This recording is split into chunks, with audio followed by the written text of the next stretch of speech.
ഗവർണറേക്കാൾ ശമ്പളം പറ്റുന്ന ചെയർമാനും അംഗങ്ങളുമുള്ള പബ്ലിക് സർവീസ് കമ്മീഷനാണ് നിയമങ്ങളിലെ ക്രമക്കേടിന്റെ പേരിൽ അന്വേഷണം നേരിടുന്നത്.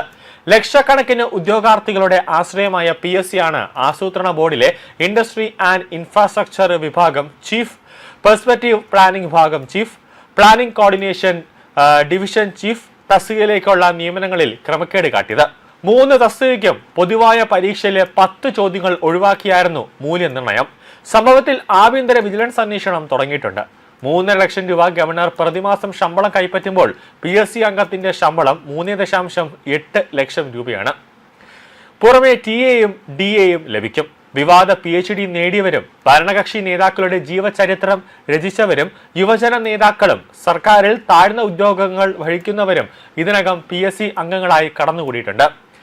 KAS, അതോടൊപ്പം തന്നെ കോളേജ് അധ്യാപകർ, ഡോക്ടർമാർ, എഞ്ചിനീയർമാർ തുടങ്ങിയ ഉന്നത തസ്തികയിലേക്ക് ഇന്റർവ്യൂ നടത്തി റാങ്ക് പട്ടിക നിശ്ചയിക്കുന്ന PSC അംഗങ്ങൾ ഉന്നത വിദ്യാഭ്യാസം നേടിയവരും കാര്യപ്രാപ്തിയുള്ള വരുമാനമായിരിക്കണം.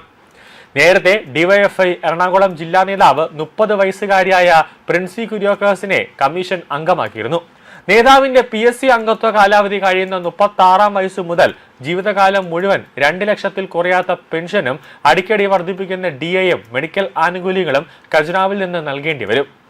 ഇന്ത്യയിൽ ഏറ്റവും കൂടുതൽ PSC അംഗങ്ങളുള്ളത് കേരളത്തിലാണ്, 21 അംഗങ്ങൾ. തമിഴ്നാട്ടിലേക്ക് വരുമ്പോൾ 15-ഉം, കർണാടകയിലേക്ക് വരുമ്പോൾ 9-ഉം, തെലങ്കാനയിലേക്ക് വരുമ്പോൾ 7-ഉം, ആന്ധ്രാപ്രദേശിലേക്ക് വരുമ്പോൾ 7-ഉം, മഹാരാഷ്ട്രയിലാണെങ്കിൽ വെറും 3, ഉത്തർപ്രദേശിലാണെങ്കിൽ 9, ബീഹാറിലാണെങ്കിൽ 6 എന്നിങ്ങനെയാണ് മറ്റ് സംസ്ഥാനങ്ങളിലെ അവരുടെ പബ്ലിക് സർവീസ് കമ്മീഷന്റെ അംഗസംഖ്യ. കേരളത്തിൽ 21 അംഗ PSCക്ക് സമാന്തരമായ ദേവസ്വം ബോർഡ് റിക്രൂട്ട്മെന്റ് ബോർഡും ഇടത് സർക്കാർ പുതിയതായി ആരംഭിച്ച പബ്ലിക് സെക്ടർ അണ്ടർടേക്കിംഗ് റിക്രൂട്ട്മെന്റ് ബോർഡും പ്രവർത്തിക്കുന്നുണ്ട്. പബ്ലിക് സെക്ടർ റിക്രൂട്ട്മെന്റ് ബോർഡിൽ അധ്യക്ഷനായി നിയമിതനായത് മുൻ ചീഫ് സെക്രട്ടറിക്ക് പ്രതിമാസ പെൻഷൻ പുറമെ അവസാനം വാങ്ങിയ 4 ലക്ഷം രൂപ ശമ്പളമായും അനുവദിച്ചിട്ടുണ്ട്. PSC അംഗങ്ങളുടെ ശമ്പളം 3.80 ലക്ഷം രൂപയാണ്. ചെയർമാന് 4 ലക്ഷത്തിന് മുകളിൽ വരും ശമ്പളം. TA-യും DA-യ്ക്കും പുറമെയാണ് ഈ ഭീമമായ ശമ്പളം. ഓരോ അംഗങ്ങൾക്കും പ്രതിമാസം 46 ലക്ഷം രൂപയാണ് ശമ്പള ഇനത്തിൽ മാത്രം മാറ്റിവെക്കേണ്ടി വരുന്നത്. 6 വർഷമാണ് നിയമന കാലാവധി. പകുതി തുക ആയുഷ്കാലം പെൻഷനായി ലഭിക്കും. എല്ലാ ചികിത്സാ ചെലവുകളും സൗജന്യമാണ്. സർക്കാരിന്റെ പെൻഷൻ മിനിമം സർവീസ് ഒഴിവാക്കിയിട്ടുള്ള 2 ഭാഗങ്ങളിലൊന്ന് PSC അംഗങ്ങളും മറ്റൊന്ന് മന്ത്രിമാരുടെ പേഴ്സണൽ സ്റ്റാഫുമാണ്. 2025 ജനുവരി മുതലാണ് PSC അംഗങ്ങളുടെ ശമ്പളത്തിൽ 1,32,000 രൂപ പ്രതിമാസം വർദ്ധിപ്പിച്ചത്. 7 ലക്ഷം രൂപ ഓരോരുത്തർക്കും ജനുവരി മുതലുള്ള കുടിശ്ശികയായി നൽകിയതായും വിവരാവകാശ രേഖകളിൽ പറയുന്നുണ്ട്. കേന്ദ്ര നിരക്കിലുള്ള DA അതേപടി PSC അംഗങ്ങൾക്ക് അനുവദിച്ചിട്ടുമുണ്ട്. ഇന്ത്യയിലെ മറ്റു പല സംസ്ഥാനങ്ങളിൽ PSC അംഗങ്ങളുടെ ശമ്പളം വർദ്ധിപ്പിക്കാതിരിക്കെ 10 അംഗങ്ങൾ മാത്രമുള്ള യൂണിയൻ പബ്ലിക് സർവീസ് കമ്മീഷൻ അംഗങ്ങൾക്ക് അനുവദിച്ചിട്ടുള്ളതിന് തതുല്യമായ ശമ്പളമാണ് രാഷ്ട്രീയ സമ്മർദ്ദത്തിന് വഴങ്ങി കേരളത്തിൽ അന്ന് പിണറായി സർക്കാർ നടപ്പിലാക്കിയത്. നിയമന ശുപാർശകൾ വളരെ കുറവാണ് കേരളത്തിൽ. 2025-ൽ 36,813 പേർക്കാണ് നിയമന ശുപാർശ നൽകിയത്.